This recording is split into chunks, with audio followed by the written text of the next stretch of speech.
Why, hello, and welcome to Storytime with Anna Strong. What do we talk about today? Love. That's a powerful word. I remember the first time I fell in love. It was with my car. He was an older car for me, a Triumph, a TR6 by name. Broad fenders, a firm rear, his whole system was electrical. I remember the first time I saw him, running around the blocks with his top off. I couldn't keep my eyes off his large, pulsating turn signal. His stick shift was as hard as steel. It was steel! It was then I knew I had to own him. Why, we weren't even together 1,000 miles when I gave him his first lube job.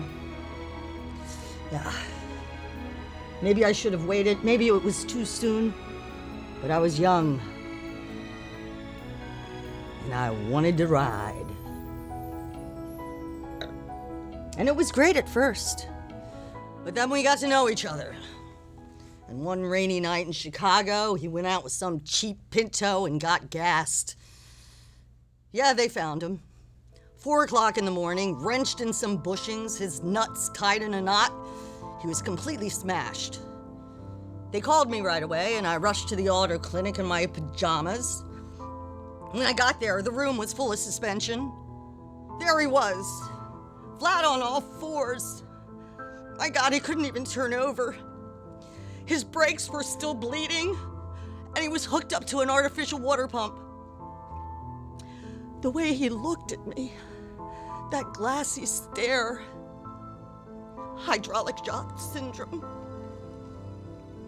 Then the ICU mechanic came in and said, "I see you."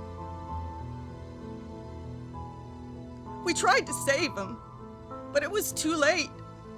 The engine was shot. The battery was dead. He was lying in a pool of radiator fluid. It was over.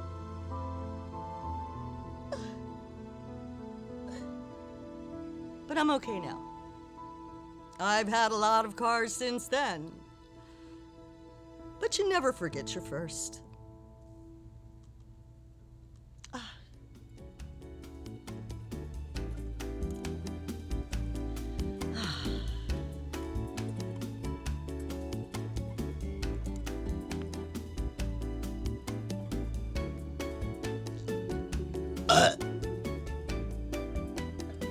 Come back next week for Storytime with Anna Strong.